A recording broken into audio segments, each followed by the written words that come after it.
Alright guys, in this part we're going to talk about ramps, more precisely when ramps are moving or are being set on top of each other. As an example, here we got several paths, tracks, or basically sides of ramps on top of each other. And first off guys, in Revit, in such cases the ramp should be set double-sided.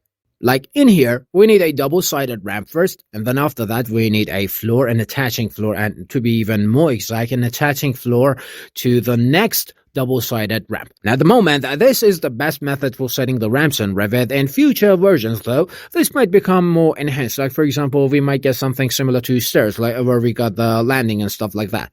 Again, though, guys, currently, the ramps are actually being set as sketches. So, when you're setting them on top of each other, Revit kind of detects them as overlaps, which would be considered as a problem in Revit.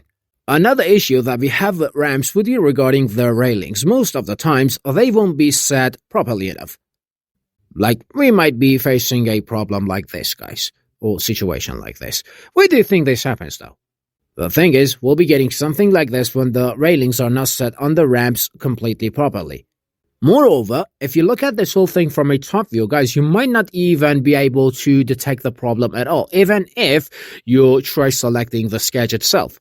Even if we zoom in on them.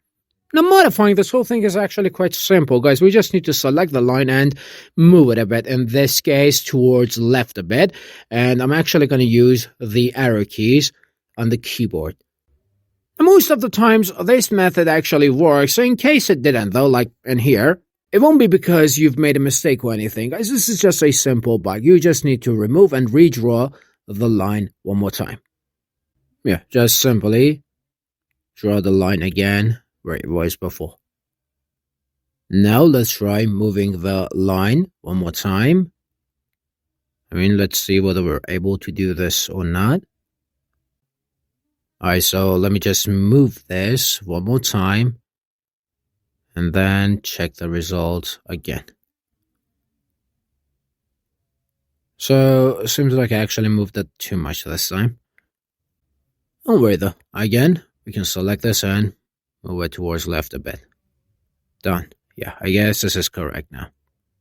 So, to sum up, guys, in case there was a problem with your railings within your ramp systems, just try to use their edit path and move them around to get rid of the problem. And in case it didn't work, just know that you're facing or you're dealing with a systematic bug in Revit.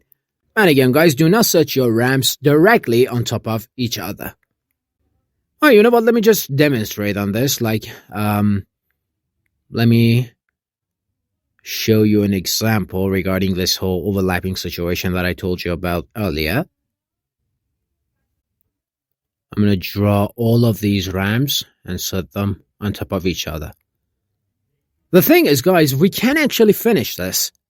And not only this, it might actually seem that there are no problems with this. But do not be fooled by the appearance, guys. For one thing, you might be facing problems regarding railings almost all the time. And as for another thing, it might be quite difficult to edit the ramp itself.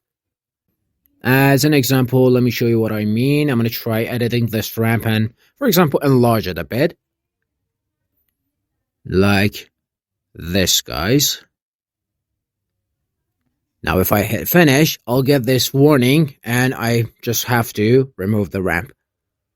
So if you don't want to face such problems, guys, just go with double-sided ramps and then attach them or connect them together using floors as landings, guys.